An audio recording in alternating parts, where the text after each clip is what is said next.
The fifth episode of the fifth season of the show provided a hard stop compared to the rest of the season. Focusing on family, the Duttons, divisions, and making peace with the people you need to, we saw this episode almost go back to its roots and do just as John Dutton said in the episode, remind people of what they actually did.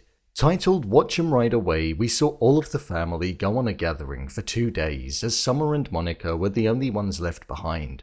So with that, I thought I'd recap, break down, and explain all that there was to take away from this episode. So let's get into it. Here is Yellowstone Season 5 Episode 5, Ending Explained.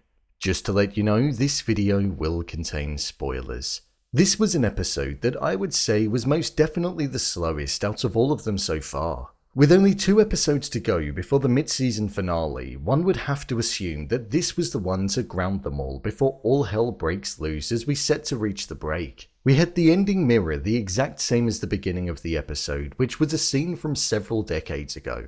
And we also had an awkward dinner where we saw Beth and Summer finally squash their beef after knocking 10 bells out of each other. I was surprised that they were acting so friendly after that, as it felt a little unnatural and forced, as if there was never any issue in the first place. With the group going off at the end, I'm going to break this video down by all of the main character arcs in this episode. John Dutton. John is head of the family and now head of the state, and it's something that at the moment he's in over his head on in both of them. John is a man that's prepared to cancel all meetings and not think of the greater good of the state, only his ranch. We saw the full embodiment of that in this episode. His non-traditional approach is something that I feel we're being made to believe is somehow working, when in reality I don't feel it is. He's fired tens of people, cancelled meetings that are focused on the future of Montana, and makes all decisions with his ranch at the forefront. Something that I think will most certainly come back to bite him before this season comes to an end. In this episode, we saw him essentially say that he only has one son when he was asked about Kayce being his youngest, meaning that he was saying that he doesn't view Jamie as his son anymore. This was on 2 occasions in this one episode. This also happened when he said, "I have a son that I regret," when he was speaking with Rip.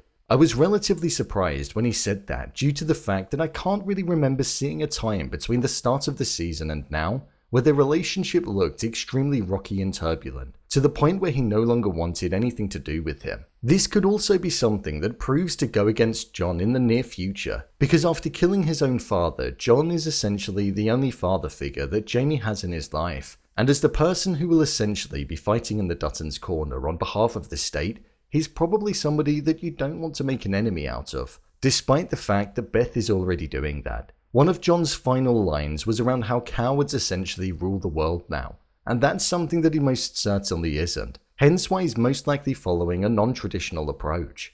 Beth. Beth in this episode continued to be as wild and unpredictable as ever. Her anger towards Summer was something that was present at the start of the episode, and it reached its peak in the 3rd quarter where they were fighting each other. Beth has been looking back on the past on several occasions in this season so far, and it always seems to be focused on Rip and how she treated him badly when they were younger. Rip is basically the best thing in Beth's life, as he's always there for her and in her corner, but there was once a time where she wasn't in his, and it's something that always plays on her mind. We saw Beth be untrustworthy of Summer at the start of the episode, and she essentially warned her father that Summer is just as bad as Market Equities wanting the land to build an airport on. Beth believes Summer's intentions are just as wrong as what Market Equities are, but she's just not been upfront about them yet. Beth's wild and unpredictable nature took her on another journey in this episode, where she walked outside of the house and hit Summer, with it ultimately ending up with them brawling until Rip came out and said that they should just take turns, and first to quit essentially lost.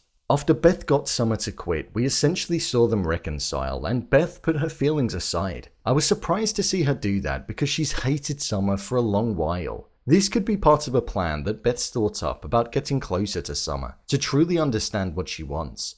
Regardless, I feel something is going to happen that's going to make Beth spiral way out of control, and it seems as though, judging by the trailer for next week's episode, it could well be Carter.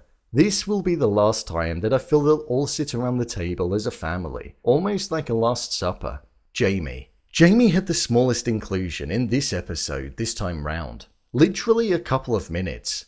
After the last episode where we saw him spend some intimate time with Sarah, we saw her arrive at his office for round 2. after essentially making out like she tricked him into doing it so that he wouldn't be able to represent the state moving forward due to their personal connection. However, that wouldn't be the case. Instead, she went in and played Jamie for more.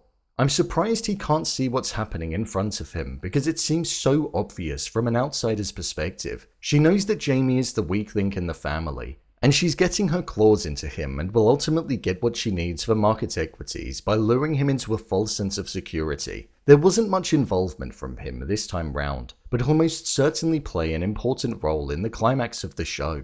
Kayce and Monica. For the first time in this season, we saw Kayce grieve for his child that passed away. He quit his job a few episodes back following what happened because he blamed himself, but Monica said that he should be doing what he does, as it wasn't his fault and it wouldn't drive a wedge between them. Like Jamie, there wasn't too much involvement from the pair of them this time round, but there were a couple of interesting moments. For example, when John looked over at Kayce from a distance and said that he was his only son, it was almost a look of how proud he was of him, and that he envisages him one day taking over the ranch.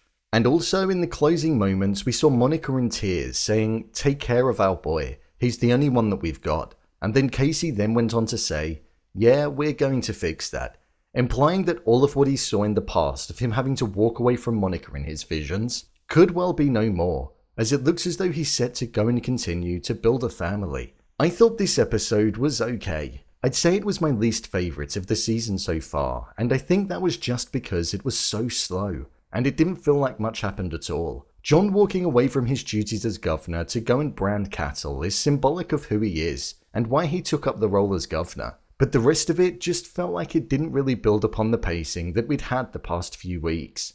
I feel something big is definitely coming because usually a slow episode is the calm before the storm. It grounds everyone, we see them all together, and then bang. And I feel that is most certainly on the horizon. Summer is a character that I'm particularly interested in, considering she was a hard vegan and after having a few rounds with Beth was prepared to eat something with butter in. It showed that she can be easily swayed. Personally, I just feel like the writing in that scene was just a bit off, as I don't feel any vegan would sway that easily after being committed their entire life. But I do think that she has alternative motives that I'm interested in seeing, as she's close to the Duttons' home, just as market equities are getting with Sarah moving in on Jamie. John Dutton most certainly has to keep his eyes out. So, there you have it. Yellowstone Season 5 Episode 5 Ending Explained. If you want to see more videos such as Endings Explained, theories and predictions, and character breakdowns, then click on the I button, or alternatively you can head over to my channel where you'll find them all. If you'd like to give me a show or movie that you'd like me to review, then head over to my Twitter, @brainpilot_, and tweet me what show or movie you'd like me to review next. And finally, if you'd like to see what I rate the latest movies that don't quite make the cut to getting a dedicated video, then head over to my Letterboxd profile. It's where I rate the latest releases in real time. What did you think of this episode? Leave a comment down below, and don't forget to subscribe. I'll see you next time.